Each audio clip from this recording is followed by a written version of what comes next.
if there's one person that's credible enough to give information on the truth about the industry, entertainment industry, Hollywood, and all that, it would definitely be Katt Williams. So we have Katt Williams back in this video. We already know he's a truth teller for the most part. Okay, we haven't come across anything that's debunking what he's saying, and he's made some very wild claims. Not only is he exposing Diddy, but he's also exposing a lot of other names, like Harvey Weinstein. Like the first 10 seconds of this video right here, because that's what I watched. The first clip is absolutely insane. So let's get straight into this. Smash the like button, subscribe, turn on post notifications, and let's see what he has to say.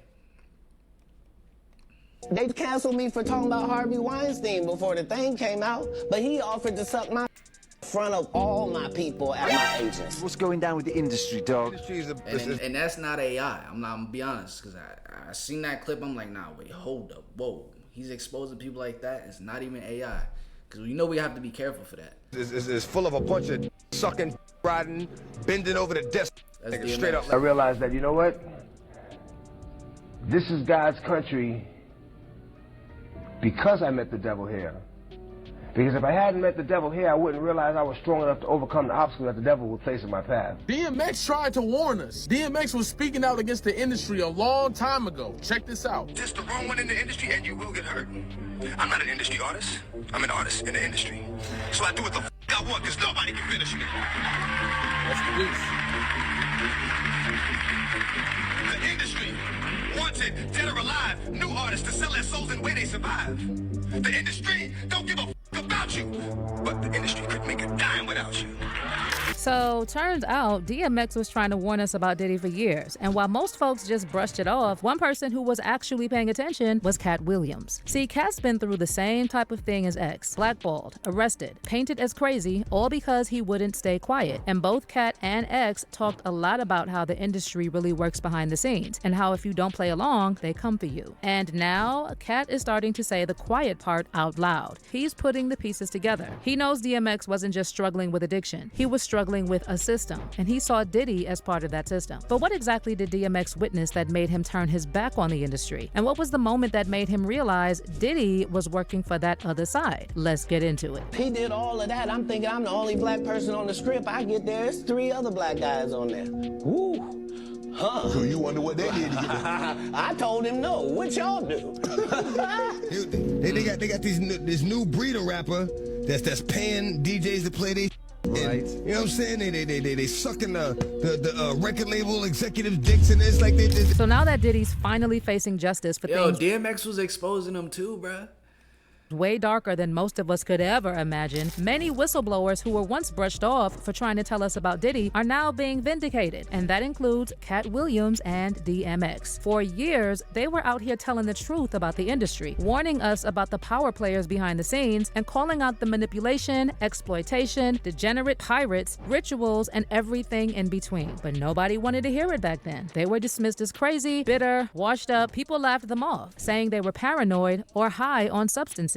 But look at where we are now. Everything DMX and Katt were saying back then is starting to make a lot more sense. These two were both labeled as problems in the industry because they wouldn't stay quiet and didn't play the game. And now that the mask is slipping, especially with Diddy, it's clear X and Katt weren't ranting. They were revealing. An old interview just popped up where DMX said straight up that Diddy was R-wording his artists. Now, some people think he was just using that word to call out how Diddy financially ripped off his artists, like not paying them what they deserve. But a lot of folks aren't so sure. It sounded like DMX meant exactly what he said. And now with all these dark allegations coming out about how Diddy was allegedly forcing himself on his artists. I mean, either way is messed up, whether it was financially or actually physically.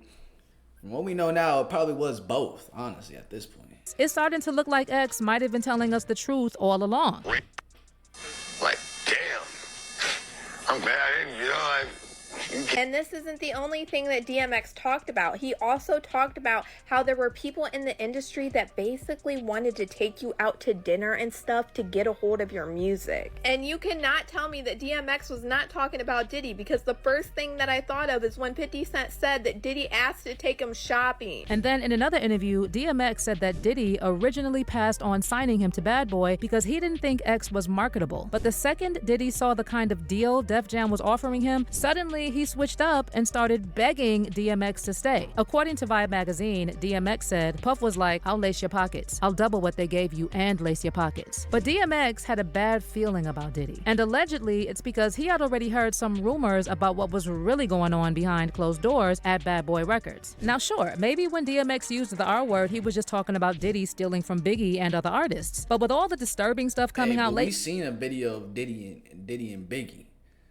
and they were like very, very close. We're not gonna get too much into it, but very touchy, and it's on this channel. It's real footage. You can just look it up. Just look up Diddy and Biggie. You're gonna see.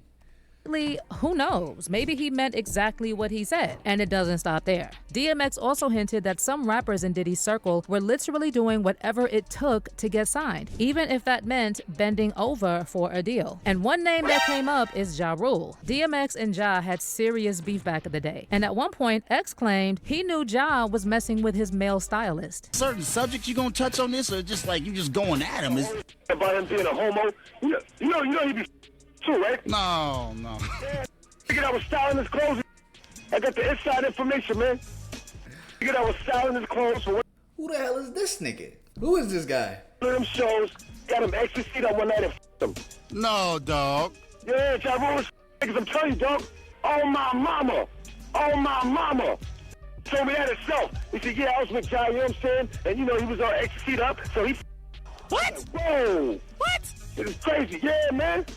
They said they walk around with a bag of them pills, man. Talk about me, you can't be serious. That X is everything. Get it? X is everything. Hi, me. Yo, this is a big statement you making here, man. You throw it. Yeah, man, Ja Rule's nigga, straight up. He's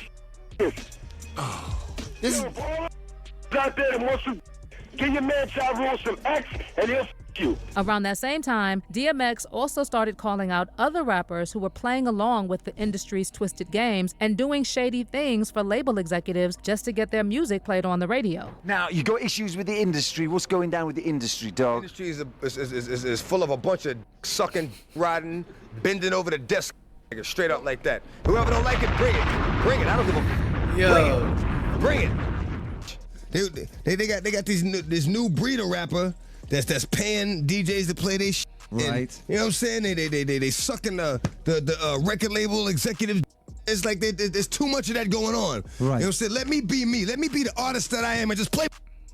You know what I mean? Exactly. Now they want you all up under this, you know, sitting at the going to dinner with them and like that, and you know, all that favor for a favor shit. I don't get down like that. Look, I give you the music, you give my money. And then we also can't forget about X's iconic track, The Industry, where he really broke down how the music business really works. The industry, man, it's not the same.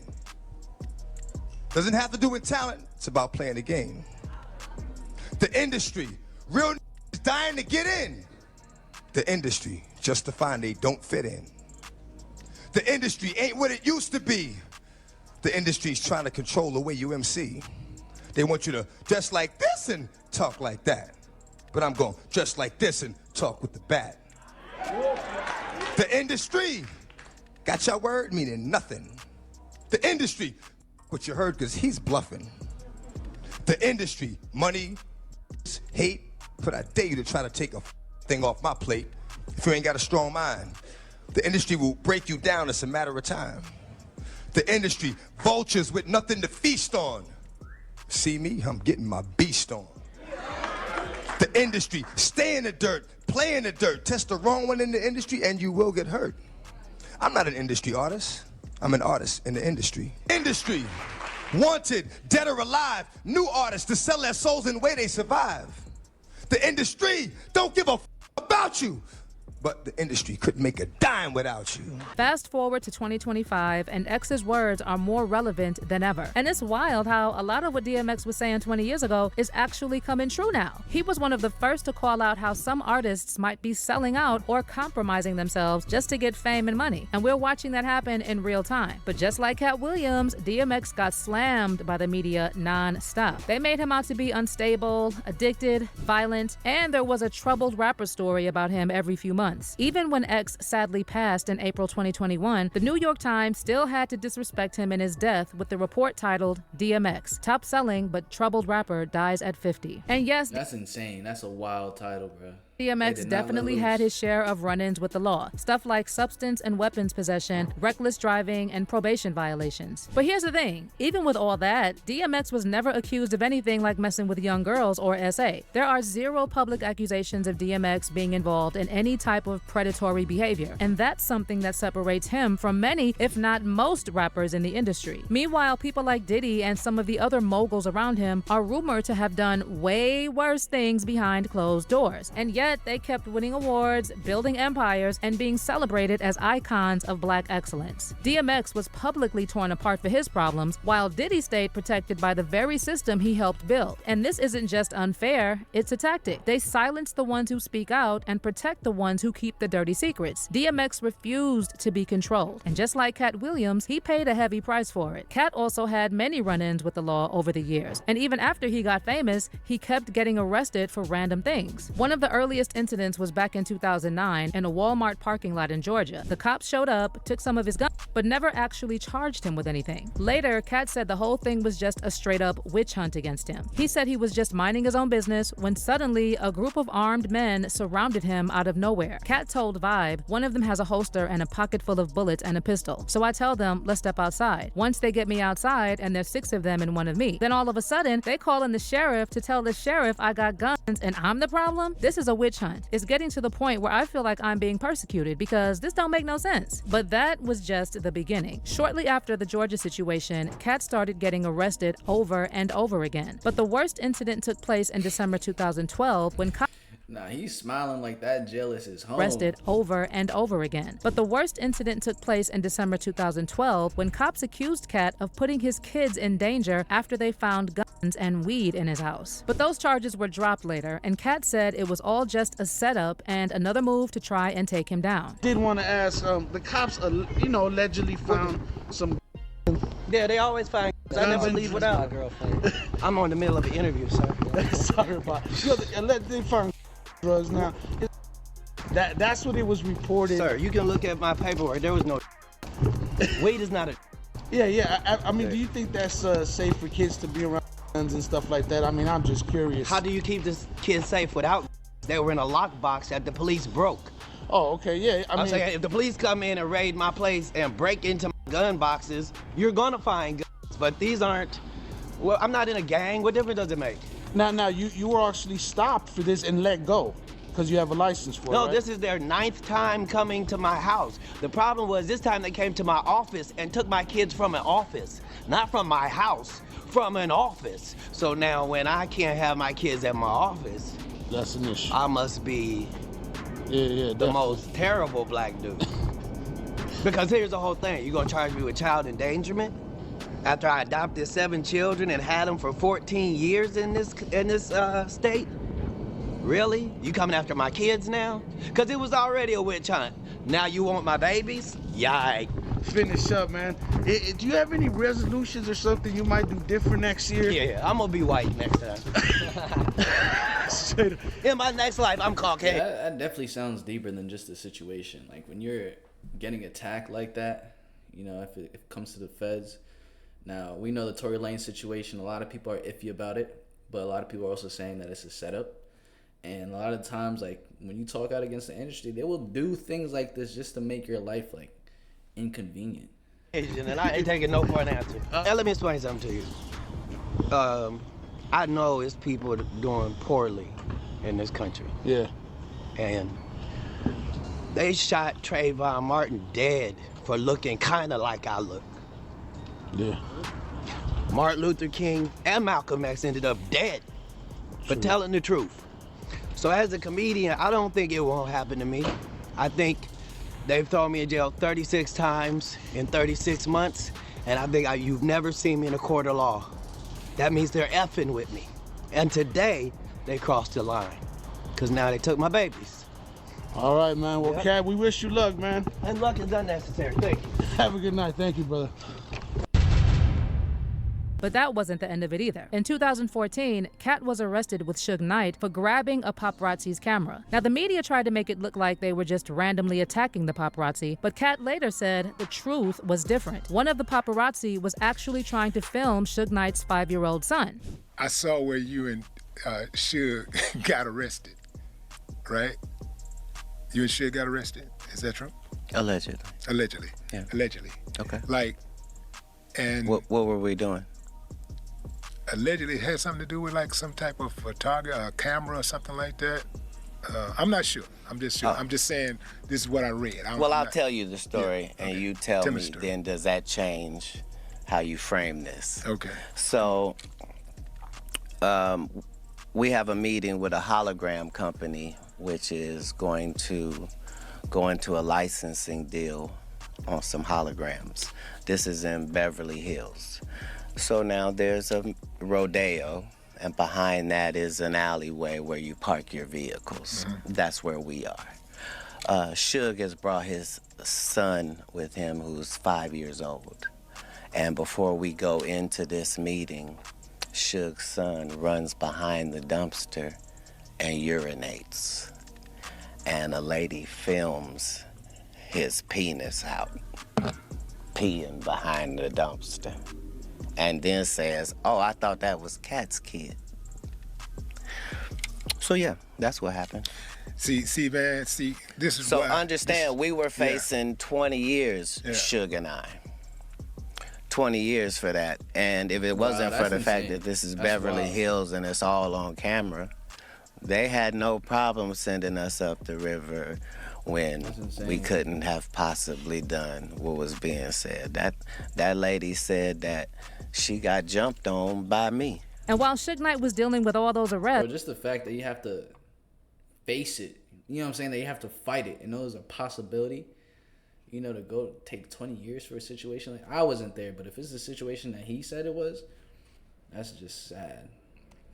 the tabloids were busy painting him as an addict and a troubled comedian, the same old playbook they used to tear down DMX. But things get even darker. DMX often talked about battling demons in his music, and on the Dr. Phil show, he said the devil actually approached him not once, but 3 times. To give some context, one of DMX's most talked about interviews was when he appeared with his son on Iyanla Vanzant's show on Oprah's own network. Now that interview was a mess, as Iyanla kept pressing X's buttons, interrupting him, and being condescending. Just one since I've done it so much. This is such a major part. today?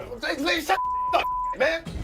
I'm talking about, no, listen, man. Listen, man, I'm not going for this. Don't get. I was talking to Damn, y'all, for real. I'm sorry to tell you, but he's talking to you like that. Yeah, it's looking like he gets to talk to you like that because he's doing it. That's DMX. Like, what do you know what I'm saying? It is what it is.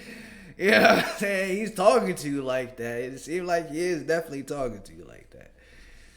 I'm not going for this. Don't get. I was talking to Xavier. Damn, y'all, for real. I was talking to Xavier. I'm not intimidated You by don't gotta be intimidated, man. Stop running your mouth. What about this? I'm not. So after that interview, DMX said he felt tricked into opening up about his addiction, even though he was already pretty honest about it. And while people warned him not to go on another talk show, he went ahead and appeared on Dr. Phil anyway. During that interview, Dr. Phil started bringing up DMX's lyrics, including one song that touches on the highs and lows of fame, which ends with a powerful line, "Mow the grass to see the snakes," basically saying you've got to clear the nonsense to spot the people out to get you. Well, I want to take a look at some of the lyrics from your song. How about I pick the lyrics? Who We Be. I think you'll like these lyrics. The hurt, the pain, the dirt, the rain, the jerk, the fame, the work, the game. I like what you said. Yeah. Did it.